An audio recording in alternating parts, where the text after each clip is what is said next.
ከዩኒቨርሲቲ ትልቁ ተምሬ የወጣው ነገር ምንድነው? ትዕግስት። አንድ አባባል አለ ኮስት ሼሪንግ ያ ሰርቫይቫል ስኪል አንድ ከመናገርን ሁለት ያስብ እና ላይፍ ብዙ አስከፍላል። ሰላማችሁን እያጣችሁ ያላችሁት በራሳችሁ አስተሳሰብ ነው። በጣም ህይወት ላይ መረበሽ ውስጥ፣ ግራ መጋባት ውስጥ፣ የምትፈልጉትን ኑሮ አለመኖር ውስጥ፣ የተሻለ ነገር አለማድረግ ውስጥ፣ አለማሳካት ውስጥ አሁንም አንድ አይነት ነገር ውስጥ ያላችሁት በራሳችሁ አስተሳሰብ ነው። የዘራችሁትን ነው አእምሯችሁ ውስጥ ያለውን ያሰባችሁትን እየኖራችሁት ነው። የሰው ልጅ ያመነውን ነው የሚኖረው። ሌላ ከየትም አምጥቶ ሊኖር አይችልም። ያመናችሁትን እየኖራችሁ ነው። ምናልባት ዛሬ ያለበት ሁኔታ፣ ስታተስ፣ ደረጃ፣ ኑሮ፣ ሁሉ ነገር ያመናችሁት ነው። አይ እኔ እንደዚህ አሁን ያለው ታዲያ እዚህ ሁላ መከራ ውስጥ ስቃይ ውስጥ ምናምን ያለው ታምኝ ታዲያ ያመንከው ነው።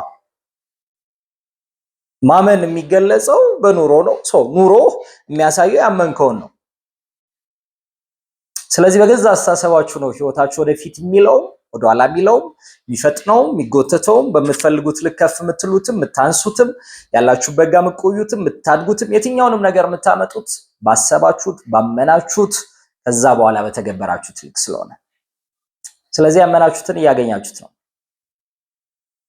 ታዲያ ያመንኩትን እንዴት ላስተካክለው ላይ ከሆነ መጀመሪያ ያመንከውን ያሰብከውን እየኖርክ እንደሆነ መጀመሪያ አመን እሱ ኦኬ አሁን እስከዛሬ ድረስ የኖርኩት ኑሮ አሁን ያለውበት ህይወት ደረጃ የምር ያመንኩት ያሰብኩት ነው ወይ የሚለውን ካመንከው በኋላ ምንን ማሰብ ትጀምራለህ? ኦኬ እንዴት ልቀይረው? ቀጣይ ወደምፈልገው ነገር ለመሄድ ቀጣይ ወደምፈልገው እድገት ደረጃ ለመሄድ አሁንም ሌላ አምሮ ውስጥ ማምነውና ሌላ አምሮ ውስጥ ክሬት ማድረገው ነገር ያስፈልገኛል ማለት ነው። ነገን አሻግሬ የማይበት አሁን ይሄን ነገን ስንል ነገን እስካላሰብነውና ክሬት እስካላረግነው አሁን ሁላችሁ ሁሉ ተሰጥቶናል። የተሰጠንን ግን መምረጥ ፒክ ማድረግና መርጠን እዛ ውስጥ ያንን ክሬት አድርገነው መኖር ልዩነት አለው። ሁሉ ስለተሰጠን ሁሉን እንኖራለን ማለት አይደለም። መርጠህ ግን ከዛ ውስጥ የመኖር ኃላፊነት ያንተ ነው። ስለዚህ መርጠህ ያንን ፒክ አድርገህ ለመኖር የመጀመሪያ ምንድነው የምር የምፈልገው? ወዴት ነው መሄድ የምፈልገው? ቀጣይ የህይወት ደረጃዬ እንዴት ነው ሊሆንልኝ የሚገባው? ቀጣይ ማሻሻል ማሳካት የምፈልገው ምኑን ነው? ይሄንን ስታረግ ለሰው አይደለም ለራስህ ብለህ ሰው የህይወት ደረጃን ስታንዳርድን አስተሳሰብን ቦታን ምናምን እንዳይላ አይደለም ራስህ ህይወትን ለመቀየር የተሻለ ለማድረግ ያመንከውን ቀይረው። ሰው ያመነውን ነው የሚኖረው። ስለዚህ ቆም በል ምን እንደምትፈልግ ለይ። የምር ህይወት ውስጥ ምን ያስፈልገኛል? ይሄ ብለን ምንለየው ነገር ያስፈልጋል። ደን እሱን ከለየ በኋላ እሱን ቢልድ አድርገው በአእምሮ ውስጥ አምጣው ክሬት አድርገው። ክሬት ያደረከውን ነገር መሬት ላይ ወርደ መኖር ቀላል ነው የሚሆነው። ያንን ለማቅለል ግን ለመጀመሪያ ምን ትፈልጋለህ? ያመንከውን ስለምንኖረው ያመንከውን